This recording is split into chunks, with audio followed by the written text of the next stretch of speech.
Hi, I'm Patrick. And I'm Liv. And this is the Mach-E vlog. We are over 750 miles into a road trip, and we were thinking there's a lot of tips we'd like to share with you to make your road trips better. So let's go.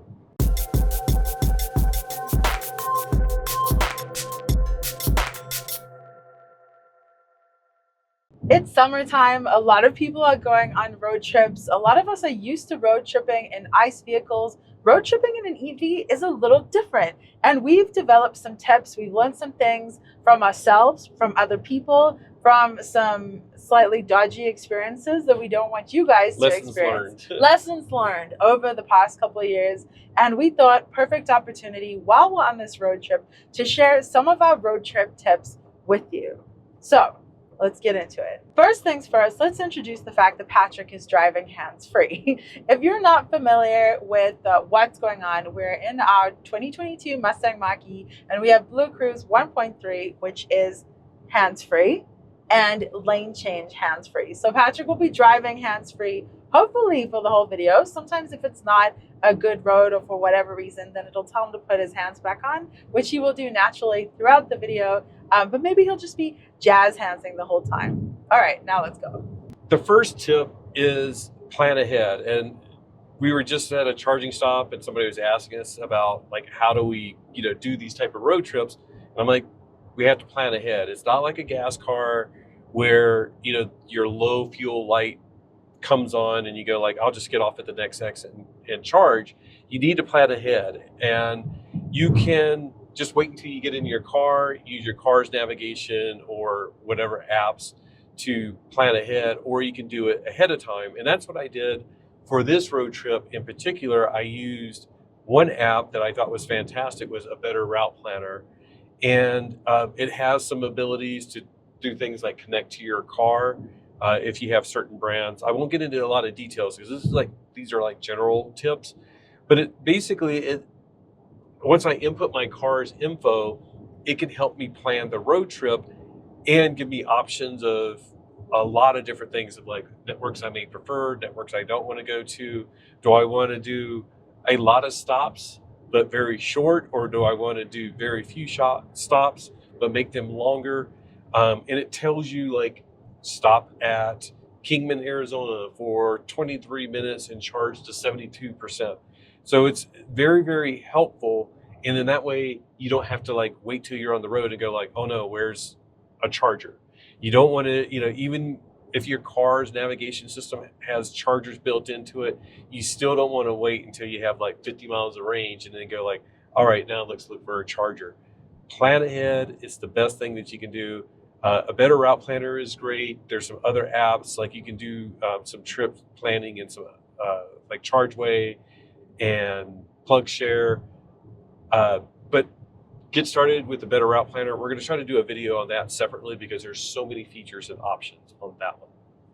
And this is a perfect segue into the next thing, which is to plan your charging stops based on activities and meals. So when you're planning your route ahead of time and you see that you have a certain amount of driving, let's say 3-4 hours, and then you're going to have a stop for 35 minutes, that might be a good opportunity for you to think about eating. Or if you have kids, are there activities in the areas? Try to take advantage of the fact that you're going to be stopped somewhere for 35 minutes, whatever, because when we're road tripping, we're probably going to do that anyways, right? It's just now you think about it in regards to charging. So you might look, use your Better Route Planner, see where you're going to be, and then look around there and say, there's a good Chipotle there. Like, let's plan to do that. Or there's a Route 66 museum that we can take the kids to, or whatever. So plan your activities and meals around your charging stops, and vice versa. Plan them together. And sometimes it could be just sort of like one of those things of like,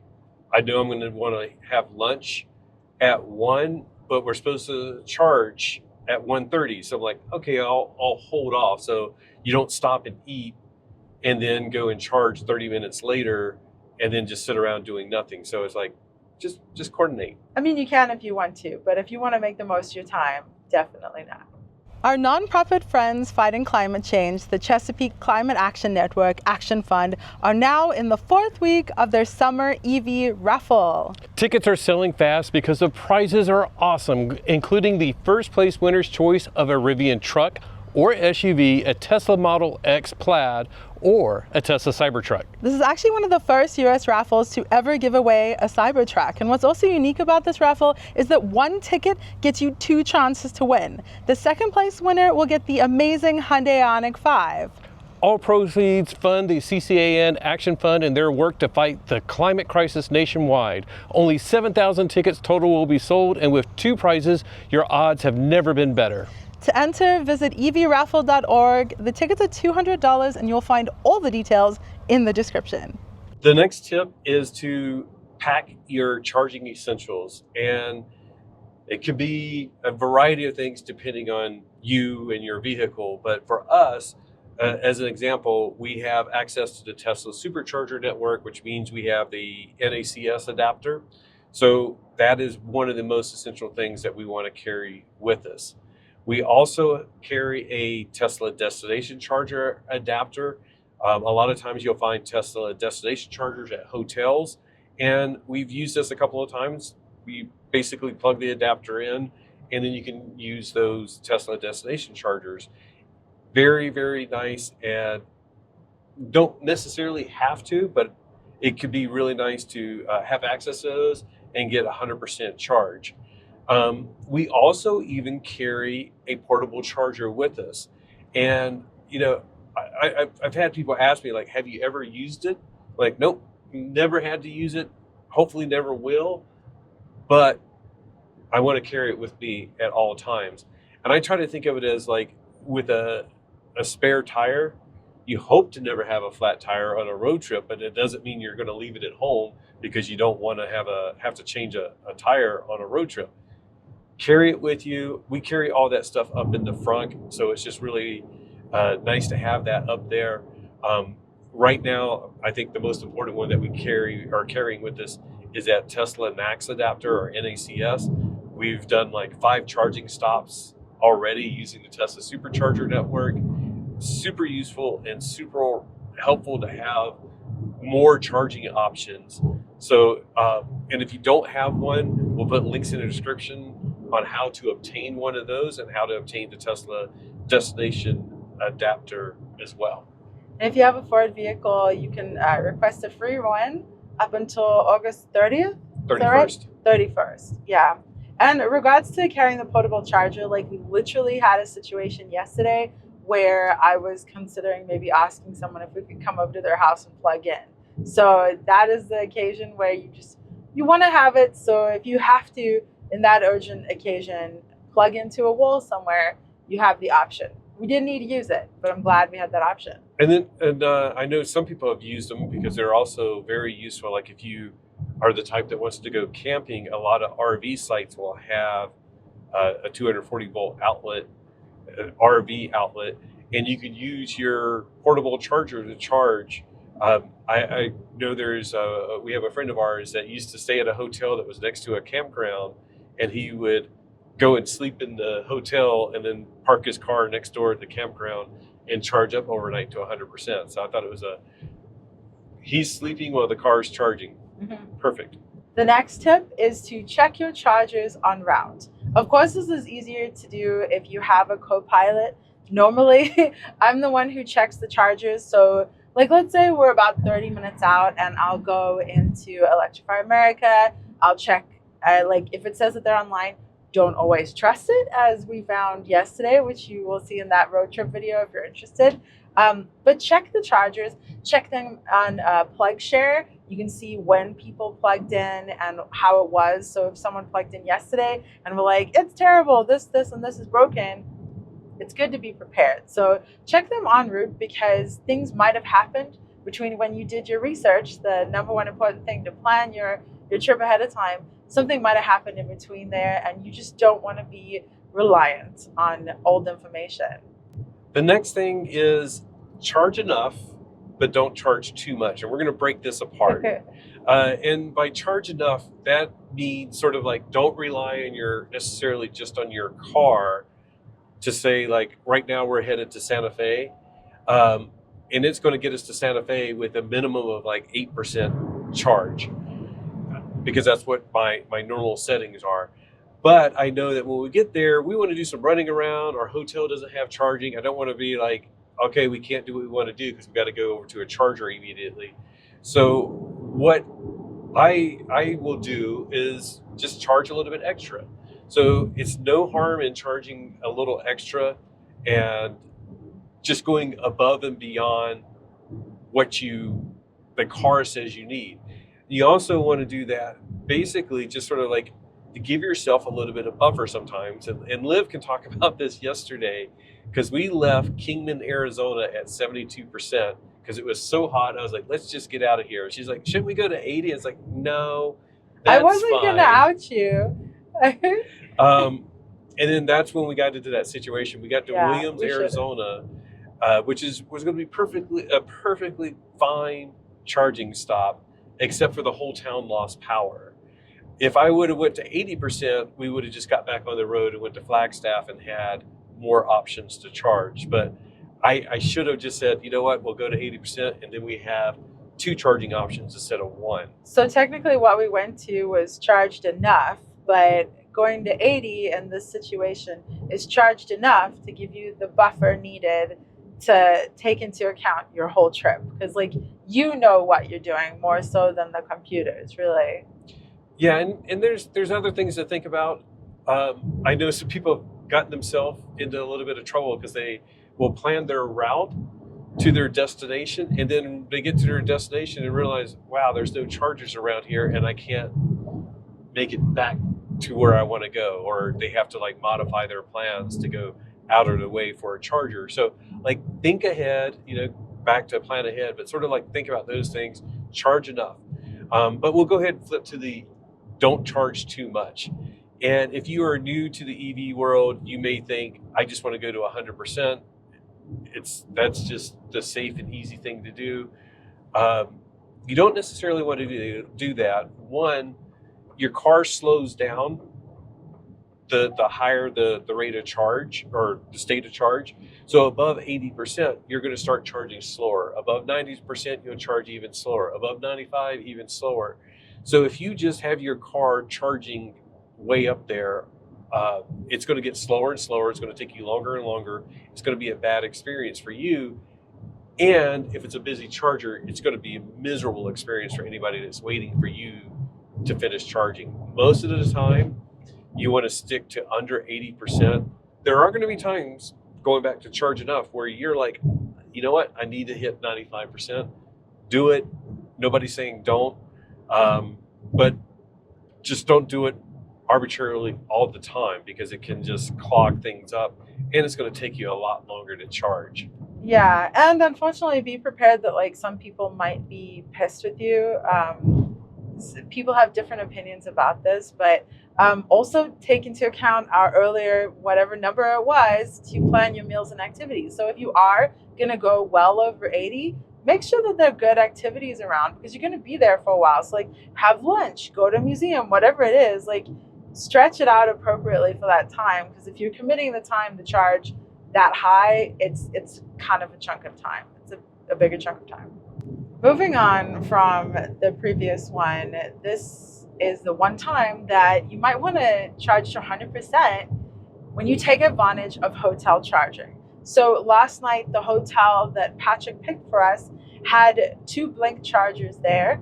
We weren't sure if they would be available. You can never entirely count on that, but we picked the hotel because it had charging. When we got there, both available. So we were able to hit 100% in the middle of the night and start off our day at 100%. No worries about charging. We just kick it off fully charged. It was great. It means instead of doing 2 charges today, we only have to do 1. So it saved us time this morning. And it's can be easy/hard to find hotel charging. It takes a little bit of research on some sites like hotels.com and stuff like that. They're starting to include filters so that you can find out if they have hotel charging or not. But be careful. You got to do a little bit of extra effort, because a lot of the ones at hotels are not well maintained. and there's not a lot of people checking in on like PlugShare and rating them, so they may not be in the best of shape.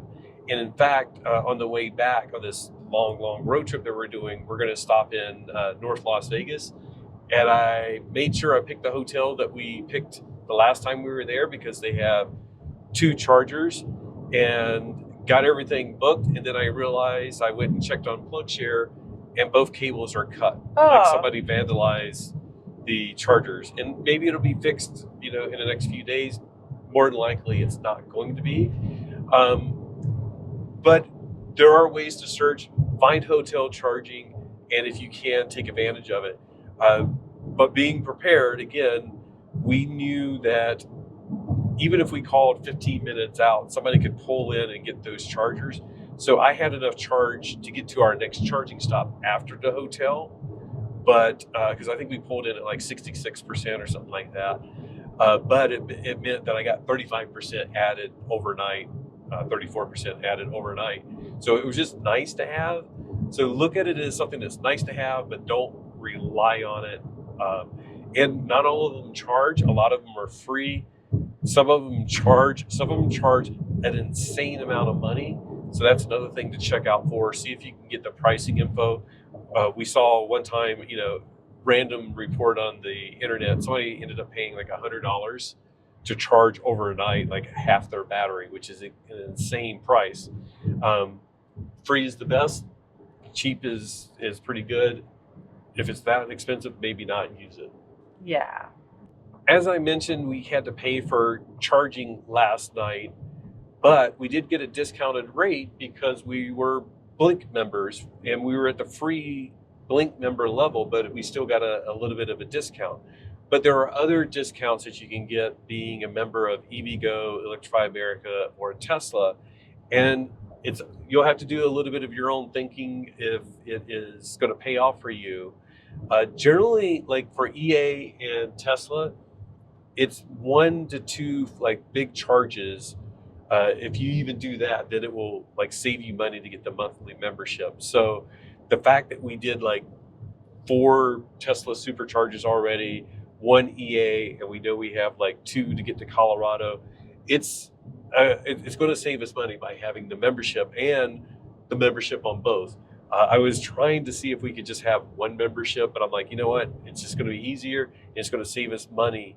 And basically the reason why that is like if the discounts are like 10, 12 cents per kilowatt hour, and you're getting 50 kilowatt hours in 1 charge, that's like $5 for that 1 charge that you're saving. So if you do 2 charges, there's your $10. Tesla memberships like $13, so you're getting close. EA is only $8, so like 1 big charge could end up saving you money. Basically 1.5 definitely will. So look at those memberships as a way to save a little bit of money. The one caveat though, the one little bad part about it, with EA and Tesla, normally we can just plug in and charge. But with the membership rates, I have to activate using the Tesla app or the Electrify America app. I can't just plug and charge like I normally do. So it's a little bit of a drawback. Sometimes when I'm only going to save just a little bit of money, I'm like, you know what, plug and charge is worth it. But on a big road trip like this, I'm like, it's not that hard. Just tap, hit activate, plug in, good to go. The hardest part about it in our case is that we're filming, so I'm not helping him. Yeah. So he has his phone, the adapter, and I think that's it. But still, it's a little bit stuff to juggle, and I'm trying to find what the station number is and trying to find it in the app as we're filming.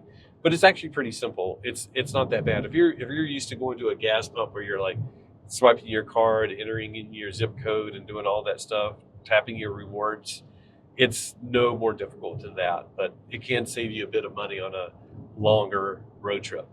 Next is to have a backup plan. So like Patrick said earlier, you can't really just start driving and when you're getting to a low percentage, you start looking for a charging station. We have to plan ahead, but sometimes there are places that are really dense and have a lot of chargers, like in a lot of SoCal, of course. A lot of Denver has quite a few charging options. But if you're going somewhere that doesn't have a lot of charging options, be sure to have a backup plan.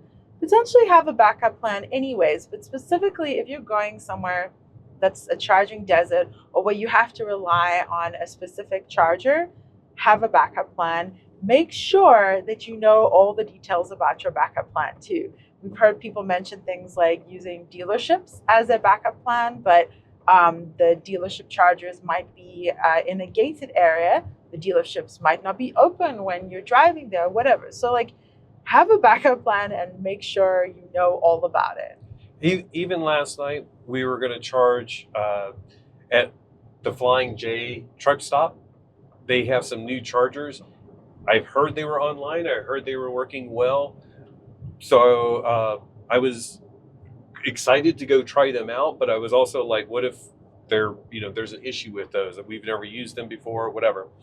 But I did double check. There was like 5 miles away, there's an Electrify America. So I was like, cool, that's our backup plan. Even though we'd have to go 5 miles backwards to get to the EA, it's a pretty cool backup to have. And finally, range. If you're worried about range, you can take some action. Wow, that was crazy. Yeah, Sharp that guy acting. pulled out in front of the truck. Wow. Road trip tip, bonus, don't pull out in front of trucks. This is probably going to go in all our videos, like just by the way. So even though you're driving hands-free, you're not driving eyes-free. Always be engaged. It's a collaborative system. Always pay attention to the road because something unexpected can happen. So there's that. Blue Cruise is awesome, but it's collaborative. So be engaged and be aware. Exactly. Now, what were you saying? You were saying something about a backup plan. Yeah. Anyways, as I was saying, range. It's understandable to have range anxiety. It's understandable to have charger anxiety. Range anxiety, we can do some things about. So we have some tips for you on a road trip if you have range anxiety. And it's, your car will hopefully, be very accurate in what it's telling you, where, how far you can go and all of that stuff. But there are times when, like maybe a charger's down or the weather changes or those type of issues that come up. But don't fret. There are still some things that you can do to extend your range in sort of like an emergency type situation. First of all, slow down. You lose quite a bit of range, especially when you're getting above like 70 miles an hour. So like right now, speed limit out here is 75. If I was worried about making it to our next destination by a couple of miles, I could drop my speed to 65 and I guarantee I would make it. All of a sudden my range would start creeping back up there. And that's something that we were thinking yesterday when we didn't quite have enough range to get to our next location. And there was that power outage that we could just creep along. Yep. Try hypermile the whole way. Very easy way to extend your range. But there's also like some other things that are sort of obvious is turning down your AC or turning off heat. So you can manage that. That's going to save you a little bit depending on how cold or how hot it is and how much you can bear to adjust your HVAC system. But it's like just the same as at home. Don't keep your thermostat on 68. Keep it on 72, 75, 77. We won't get into the specifics. But if you adjust that, it can give you a little bit more range. So that's another way to adjust to help you out if you're like worried because the weather changed, the wind patterns changed, or anything like that. You can't just like create range out of nowhere. You can't just sort of like a lot of times, this is the only basic route that we can take to go to Albuquerque, which is our next city that we're going through. But you can modify your behavior on that route. There are times when, you're going on the freeway, and I was looking yesterday, a way that we could have slowed down and not been dangerous is take the side road. There's like a frontage road that was like speed limit 45, 50 that we could have like, okay, we're going to take that a bit. Perfect. It didn't go all the way to Flagstaff though, so I was worried about that. But there are options. Slow down and check your climate control. Anyways, that is it. Those are our road trip tips for you for your summer road trips. If you have summer road trips planned, please do let us know. If you have winter, fall road trips planned, whatever, let us know too. What are your favorite road trips? Are you driving an EV? What other questions? How far do you do on a road trip? Oh, That's yeah. my biggest question. How many miles do you do in a day? Yeah. And how many miles do you do before you want to stop? Anyways, thank you so much for joining us for this video. If you have road trip tips, please share them down below. Share your knowledge, share your wealth of information with everyone else. And be sure to like it and heart it, and make sure that other people see it too. A huge thank you to our patrons whose names are scrolling across the screen right now. We appreciate you guys so very much, and we especially want to know where you guys like to road trip. And thank you to our YouTube members. We appreciate you guys so very, very much. And just remember that whatever you drive, whether it's on a road trip or not, enjoy the ride. Bye.